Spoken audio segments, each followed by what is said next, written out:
brothers in crime.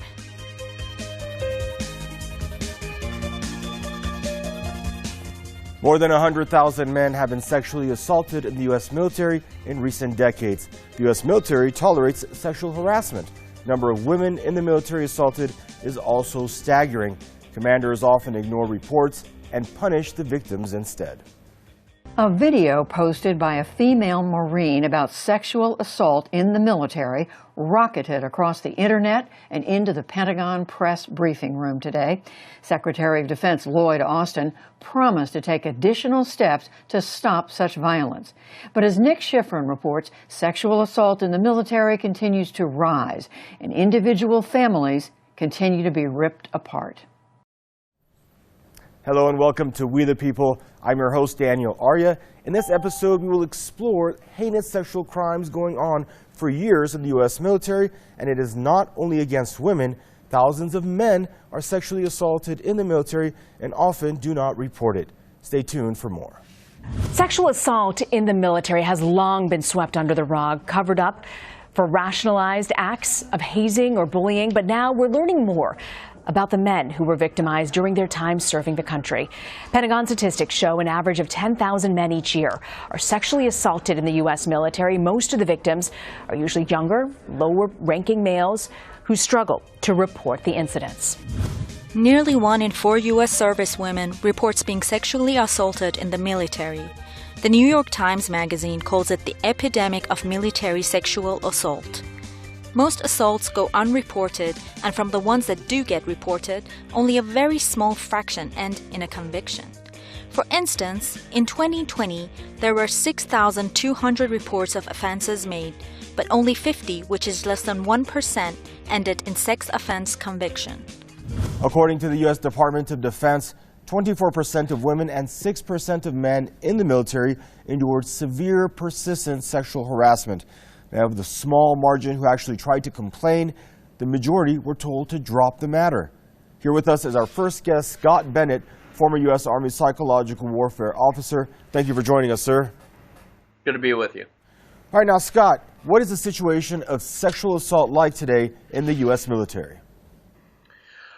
Well, the U.S. military has, in a way, been in a slow train wreck deconstruction, demolition for the past 50 years, ever since the Vietnam War. And the American military, essentially from the Vietnam War before, was all men.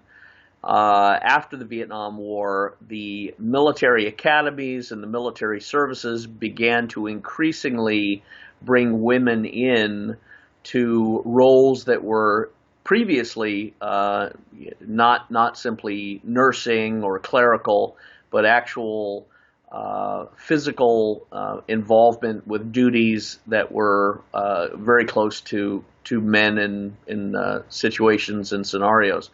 So as a result of the American military opening up a lot of its previously closed doors to women, you've had an increase steadily in the incidence of sexual harassment, sexual molestation, rape, also physical violence and things like that.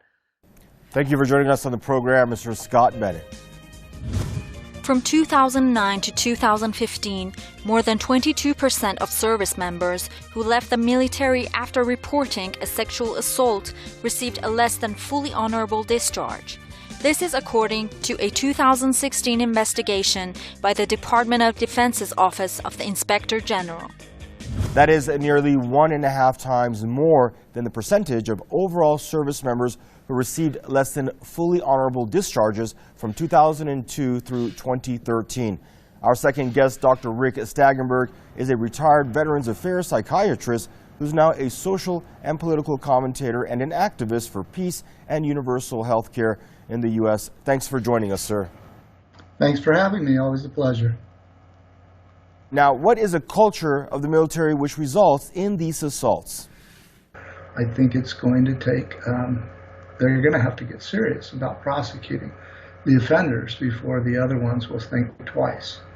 I mean, because of the hierarchical nature of the military, it's very easy to fall into that. Even people that might not otherwise, certainly not in civilian life, would not be assaulting their subordinates, seem to think they can get away with it. Violence is considered normal in the military. So, I mean, in the Marines, part of the training is to, get beaten and beat others until you're tougher. I understand that's changed some since I was in the military, but I doubt it's changed a lot. So it's a culture. It's going to be hard to change. That was Dr. Rick Staggenberg there joining us. Thank you, sir. Many service members leave the military soon after experiencing sexual trauma, and not voluntarily. Not only are military rapists rarely punished, but their victims are often punished for reporting what happened.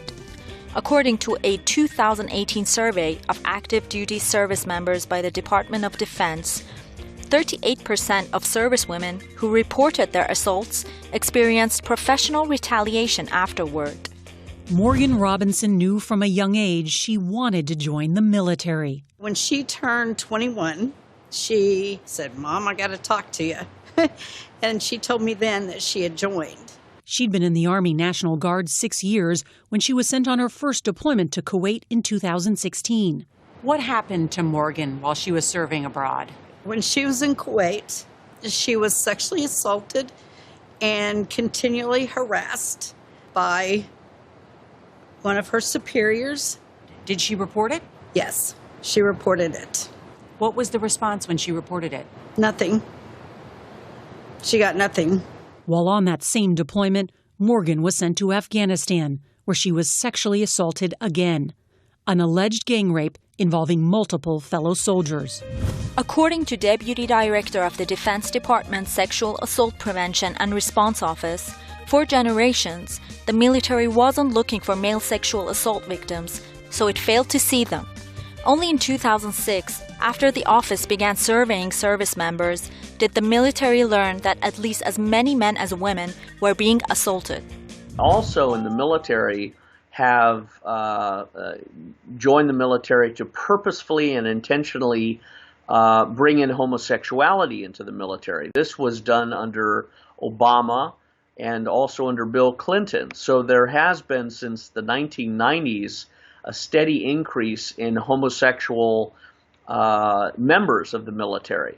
And that has created an environment where certain young men are groomed or in some cases lured into compromising positions by senior officers that may have more of a homosexual inclination. So you have a lot of those incidents. A report published in May indicates that while the share of male victims who come forward has been rising recently, an estimated 4 out of 5 still do not report the attack. Why are so many men assaulted in the military? Well, it's primarily because rape and sexual violence are crimes of aggression, not passion. That's a common mistake. When people are, how shall I say, well, people tend to become more callous after they've undergone military training, especially if they've been in combat. Billy Joe Capshaw was 17 years old when he joined the Army and was stationed at Baumholder Army Garrison in Germany in 1980 and was assigned to share a room with Jeffrey Dahmer, who was an Army medic and later came to be arrested in 1991 for being a serial rapist and killer. Jeffrey Dahmer had raped and killed 17 young men and boys, dismembered, and ate them. And during Capshaw's time in the military, he was constantly beaten, drugged, and raped by Dahmer, who never told anyone. Shortly before midnight on July the 22nd, 1991, 2 Milwaukee police officers were flagged down in their patrol car by a man with a pair of handcuffs dangling from one wrist. The police had no idea that this bizarre encounter would lead to the arrest of one of the most prolific serial killers in U.S. history. That night, people were afraid. People were whispering under their breaths, it was the devil. It's the devil. The man had escaped from a small one-bedroom apartment on North 25th Street. When the officers went to investigate, they found themselves in a living nightmare. They saw the body parts, and then one of the officers said he heard a scream. Then he realized later he was the one who screamed when he saw the body. Without detection, 31-year-old Jeffrey Dahmer had killed 17 young men across a 13-year period. One of the main reasons troops who are victims of sexual assault hardly ever see justice is the way in which such crimes are investigated and prosecuted. Under the Uniform Code of Military Justice, the military commanders decide whether to investigate and follow legal action. Some politicians have been fighting and failing for years to change these military laws. We asked Dr. Staggering about the current situation. Well, according to the report that came out in July, there has not been any improvement. I haven't seen specific statistics, but when I was working for the VA, it was pretty horrible. I saw most of the women I saw had been sexually traumatized one way or the other, and it's my impression that it's the same thing, that they are working on it. Thank you, Doctor, and viewers, stay tuned for more. Every year since 2013, Senator Kirsten Gillibrand of New York has introduced legislation to move the decision to prosecute major military crimes, including sex crimes, out of the hands of commanders and into those of independent prosecutors. And every year it has failed to move forward. The commanders, up until now, have been very reluctant to investigate these in many cases, if not most, and even when they do, they frequently punish the person who speaks, so it inhibits other people from reporting. Historically, the Pentagon has vehemently opposed the idea, saying that it would undermine institutional leadership. During a 2019 Senate hearing, Vice Admiral John G. Hanning, Judge Advocate General of the Navy, testified that removing authority over serious crimes from commanders would have a detrimental impact on the ability of those commanders and other commanders to ensure good order and discipline. Our Navy regulations emphasize the great responsibility of the commanding officer for his or her command. And it states that the authority of the commanding officer is commensurate with his or her responsibility. In my view, it must remain so. And this authority should not be eroded. Sexual assault is often the initial signal event in a long line of painful trauma, which can culminate in post-traumatic stress disorder, depression, and suicide. In a 2019 study, scientists surveyed more than 300 service women and female veterans who had experienced sexual assault and found that 29% were currently contemplating suicide. Now, from 2007 to 2017, the age-adjusted suicide rate among women veterans rose by 73%. In 2019, women accounted for 31% of all suicide attempts among active duty service members. I saw ones that were traumatized to the point where they had post-traumatic stress disorder. And again, I saw only a tiny proportion of the women that had been affected by that. Most of them just try to bury it. They never even report it.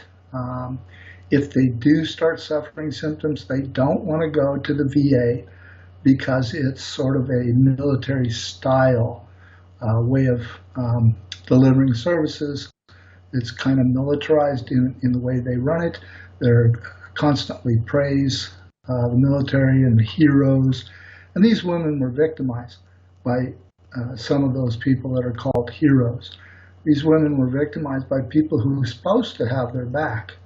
And when you think about it for a moment, you can see, obviously, when you're traumatized by the very people that are supposed to be trying to protect you, as you are protecting them, it's doubly bad.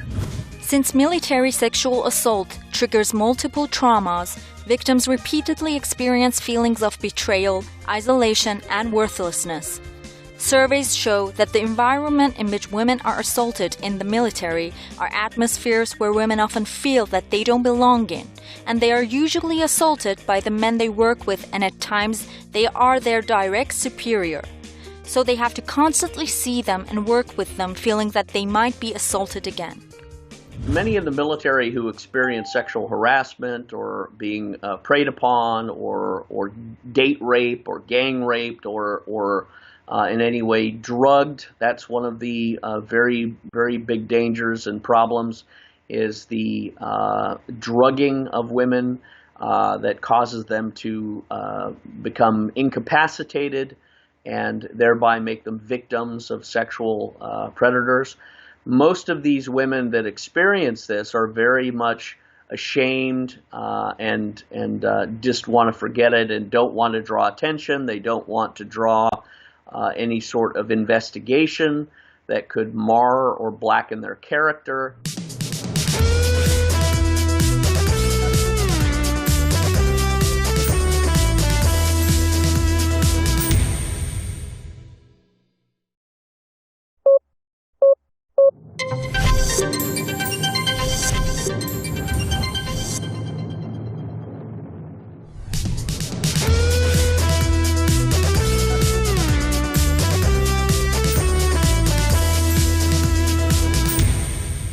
Many of the victims of sexual assault leave the military involuntarily.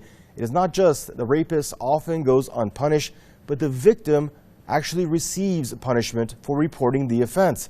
According to a 2018 survey by the Department of Defense, 30% of servicewomen who reported assaults in the military received professional retaliation.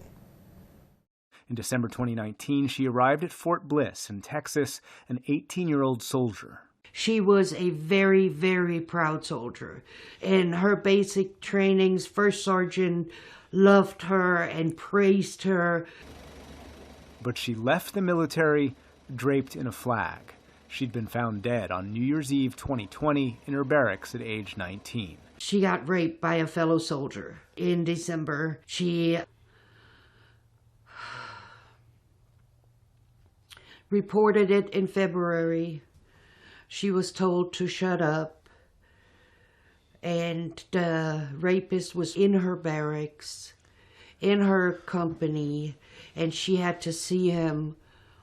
Graham moved in with her brother off base to get away from her alleged attacker. The siblings had always been close. Anthony saw his sister's descent. She started drinking and taking pills and became self-destructive. She got a DUI. She died of an overdose. Many of the victims who decide to leave the military have not received a full honorable discharge. This is called a bad paper discharge, which can cut veterans off from jobs and VA services, as well as education benefits. The 2020 Veterans Legal Clinic report found that the VA has denied services to as many as 400,000 potentially eligible veterans.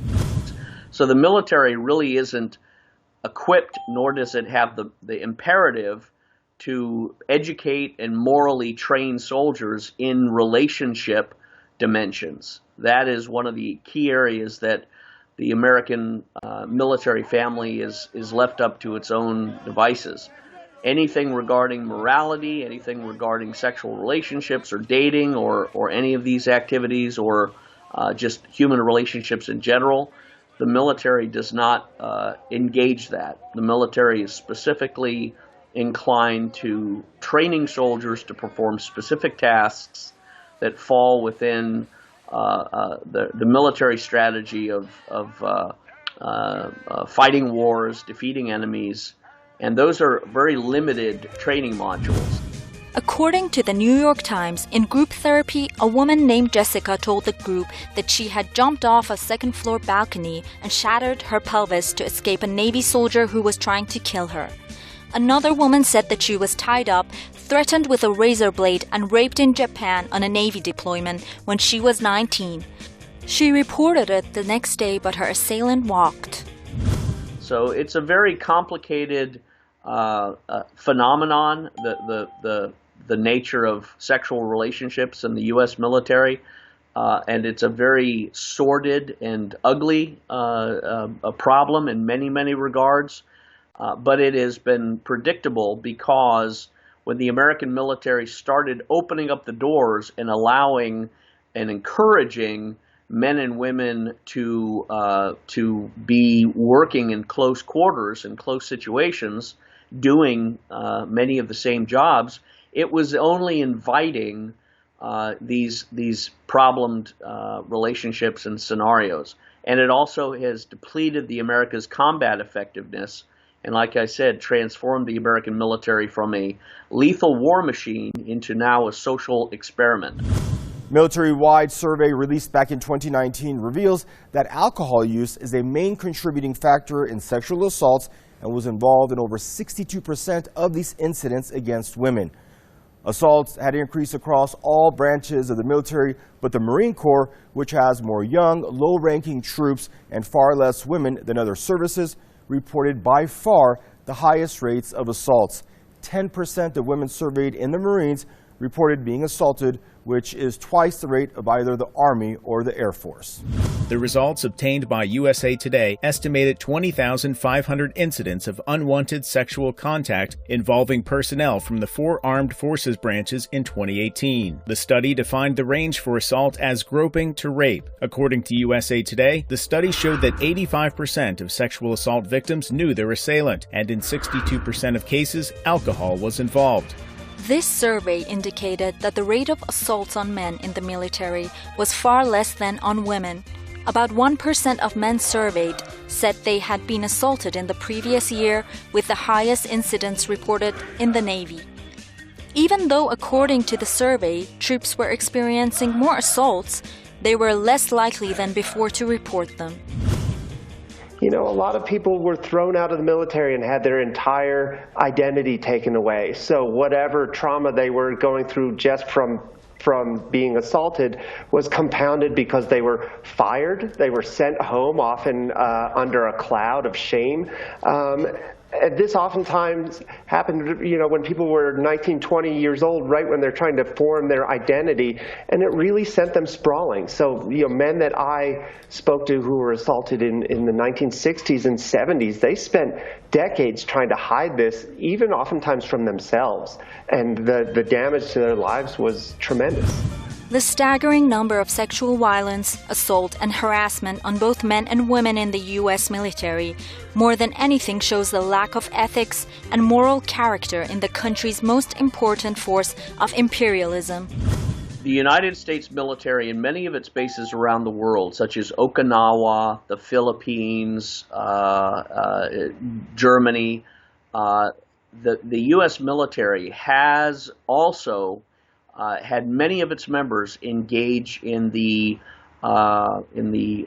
rape, molestation, unwanted attention of the local female population. From Korea to Japan to Germany, there are many, many incidents of U.S. military members going off of base and going to bars or other places and engaging in very immoral activities and also in outright criminal activities. So this has been a source of animosity and friction among many of the countries in which the U.S. has positioned itself and had bases. The Japanese in Okinawa have reacted with a great deal of hostility and political protest.